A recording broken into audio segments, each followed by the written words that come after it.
दो हमारे साथ राजनीतिक मेहमान हैं, दो राजनीतिक दलों के प्रवक्ता हैं, लेकिन हमारे साथ पूर्व डीजीपी साहब भी हैं, ए के जैन साहब भी हैं, जो बहुत अच्छा समझते हैं पुलिस के सिस्टम को और वो सबसे बेहतर बता सकते हैं कि असल में वहां पर क्या हुआ होगा और फेलियर कहां पर है। जैन साहब, देखिए, मुझे पता नहीं हरियाणा पुलिस और हापुड़ की पुलिस के बीच में कोऑर्डिनेशन था कि नहीं था।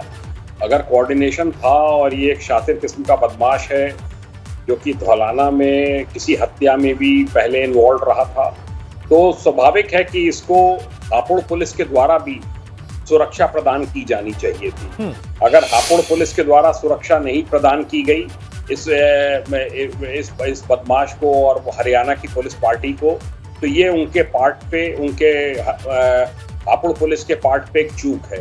क्योंकि देखिए, जब भी कोई इस प्रकार के बाहर के बदमाश आते हैं तो जो हरियाणा की पुलिस है उनको नहीं पता है कि क्या थ्रेट असेसमेंट है। थ्रेट असेसमेंट जो है वो लोकल पुलिस के पास रहता है। धौलाना जो है वो हापुड़ जिले का पार्ट है। और ये भी इससे एक बात स्पष्ट होती है कि बदमाश जो है वो ट्रेंड थे, शार्प शूटर्स थे।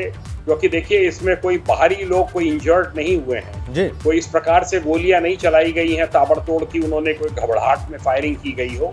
वो मारने के उद्देश्य से आए थे और मार के वो निकल गए। मुझे पूरा विश्वास है कि शीघ्र ही इसमें धौलाना से ही इसका लिंक मिलेगा और अवश्य ही वहाँ पे आईजी रेंज मेरठ भी पहुंच गए हैं।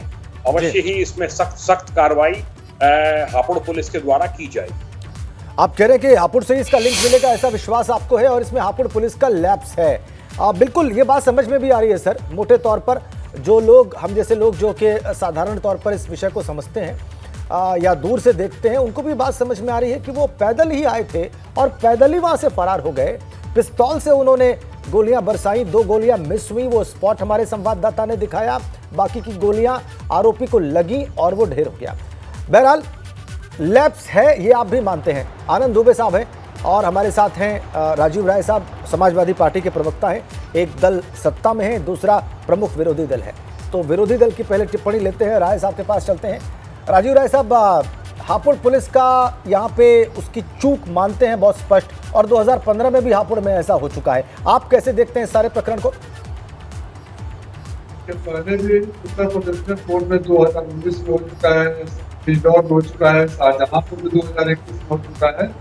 मैं इसे बहुत सिंपल तरीके से देखता हूँ कि अपराधियों को नेस्तनाबूद करने के नाम पर आने वाली सरकार जब अपराधियों की जांच देकर न्याय करती हो, तो इस समय उत्तर प्रदेश सबसे सुरक्षित प्रदेश बन चुका है, अपराधियों का शरणगाह है, जहाँ की कोर्ट में पिछले 3 सालों में कितनी घटना है। अगर मैं सही हूँ, बिजनौर का देख लीजिए, शाहजहांपुर का देख लीजिए, फिर आकर, लेकिन यहाँ दावे बड़े बड़े। सवाल ये है कि जब आप राम राज्य की बात करते हैं और अपराधियों को संरक्षण देते हैं, और उसका हमेशा मैं बोलता हूँ, राजनीति में पानी ऊपर से नीचे बढ़ता है। मेरी बातों को सही मत मानिए, लेकिन एटीआर की रिपोर्ट देख लीजिए। आप सबसे ज्यादा इसमें उत्तर प्रदेश के कैबिनेट में जो मंत्री है, सबसे ज्यादा आपराधिक पृष्ठभूमि वाले हैं, कानून के किताबों में दर्ज है, कोर्ट की फाइलों में दर्ज है, पुलिस थानों में दर्ज है। सबसे ज्यादा क्रिमिनल बैकग्राउंड के विधायक इनके हैं, सबसे ज्यादा क्रिमिनल बैकग्राउंड के सांसद इनके हैं। मैं मुख्यमंत्री की बात नहीं कर रहा हूँ, उन्होंने अपने केस को भी वापस ले लिए। तो अगर इस तरह की सरकार हो, तो सिर्फ बातों में और दावों में विश्वास रखती हो, जमीन में कुछ और हो, तो फिर तो मुश्किल है ना। फिर मुश्किल है राम राज्य की बात करना और लोग आपकी बात नहीं। लेकिन राय साहब मुझे एक बात का उत्तर दीजिए। जो घटनाएं आपने बताई सही है, कई सारे बातें कोर्ट के भीतर हुई हैं, ये कोर्ट के ठीक बाहर हुई है, 25 मीटर दूरी पर। हापुड़ में इससे पहले भी हो चुका है, ये बात आपने बिल्कुल ठीक कही।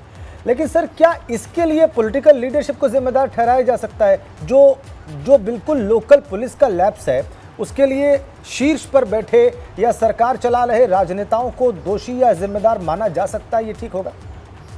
नहीं, वर्तमान परिस्थिति में पॉलिटिकल लीडरशिप को जिम्मेदार माना ही नहीं जा सकता। वो तो समाजवादी पार्टी की सरकार थी ना सर, कि जब कोई छोटी मोटी घटना भी हो जाती थी तो आप लोगों को टीवी स्क्रीन पर अखिलेश यादव की फोटो वाले आती थी। फिर समाजवादी पार्टी की जब सरकार थी, तब पॉलिटिकल लीडरशिप जिम्मेदार था योगी की सरकार में। किसी की हिम्मत है कहने बोलने की, सवाल पूछने की, इसी नहीं, मैं आपसे सवाल पूछ रहा हूँ सर राय साहब। मैं ये सवाल अभी जो है आनंद दुबे जी से पूछने ही वाला था, लेकिन उससे पहले मैं आपसे जान लेना चाहता हूँ कि आपको क्या लगता है, क्या इसके लिए पुलिस को छोड़ के हम पॉलिटिकल लीडरशिप को दोष देना शुरू करें, वो सही रहेगा? या जो आप कह रहे हैं उसी मानदंड पर मैं आनंद दुबे से सवाल पूछना शुरू करूं?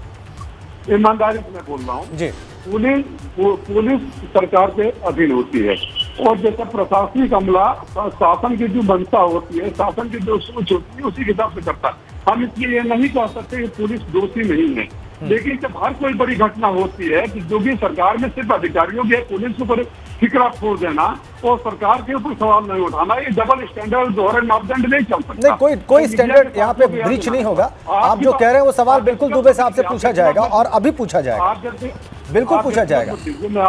व्यक्तिगत मत लीजिए, मैं आपके ऊपर कोई कमेंट नहीं कर रहा हूँ।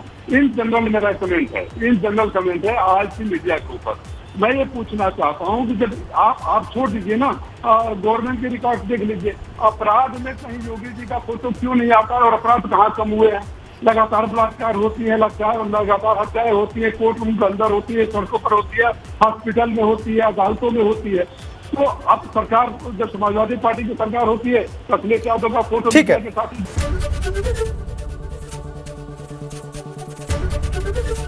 एबीपी गंगा, खबर आपकी, जुबान आपकी।